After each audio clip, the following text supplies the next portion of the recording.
तुम्ही बँकेत 1,00,000 रुपये ठेवले, पण बँक तुम्हाला एक तुरळकच व्याज देते, एक ठराविकच व्याज देते. पण तेच 1,00,000 रुपये बँक दुसऱ्याला पैसे देते का? तेच 1,00,000 रुपये सगळे बँक दुसरीकडे व्याजाने देते का? त्याच 1,00,000वर बँक कसे पैसे कमावते? नमस्कार, मी नवनाथ आणि तुम्ही पाहतात नवनाथ आंधळे. बिझनेस आणि फायनान्स रिलेटेड चॅनलमध्ये आपलं स्वागत आहे. चला तर सुरू करूया. बँक तुमच्या पैशावर कसे पैसे कमावते आणि तुम्हाला किती परतावा देते आणि तुम्हाला परतावा देऊन तुमचे पैसे ही बँक दुसऱ्याला व्याजाने पैसे देते का? आपण बँकेत पैसे ठेवतो. समजा उदाहरणार्थ तुम्ही 1,00,000 रुपये बँकेत ठेवले, बँकेने त्याच्यावर तुम्हाला 3 ते 4% परतावा दिला, म्हणजे 3 ते 4% त्याच्यावर व्याज दिलं, म्हणजे वर्षाला तुम्हाला बँकेने 3 ते 4 हजार रुपये त्याच्यावर परतावा दिला.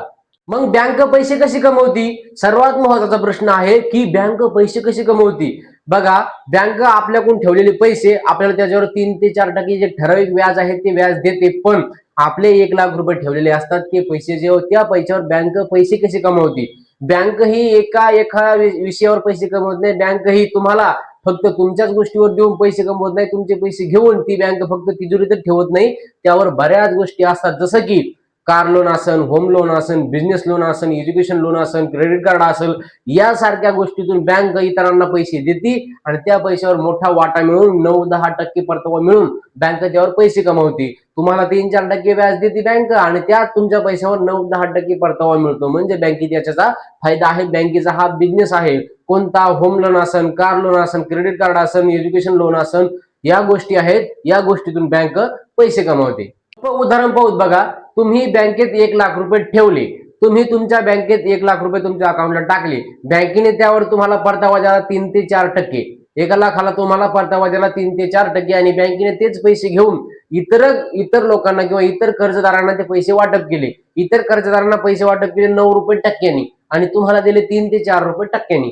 3 ते 4% आणि कर्जदारांना दिले 9%. बघा, इथे फायदा झाला, म्हणजे तुम्हाला वार्षिक त्याच्यावर उत्पन्न दिलं बँकेने 3,000 रुपये आणि त्याच बँकेने त्याच पैशावर तेच तुमची रक्कम इतरांना दिलं 9%, म्हणजे 9,000 रुपये. बघा, बँकेचा इथं फायदा झाला. साध्या आणि सोपं उदाहरण बघितलं आपण. तुमच्याकडून घेतलेले पैसे तुम्हाला 3% पैसे तुम्हाला व्याज दिलं 3% आणि तेच पैसे घेऊन इतरांना, गरजवंत व्यक्तींना, ज्या व्यक्तींना कर्जाची गरज आहे, ज्या व्यक्तीने कर्जासाठी अप्लाय केलंय, त्या व्यक्तीने होम लोन मार्फत, क्रेडिट कार्ड मार्फत, पर्सनल लोन मार्फत, एज्युकेशन लोन मार्फत ते पैसे तिकडे दिले आणि ते पैशावर 9% व्याज मिळालं. मग बँक सगळ्याला सगळे पैसे व्याजाने देते का? प्रश्न आहे. तुम्ही तुमचे 1,00,000 रुपये टाकले तर 1,00,000ला 1,00,000 जेवढा बँकेचा निधी आहे तेवढे सगळे पैसे दुसरीकडे व्याजाने देते का? तर नाही.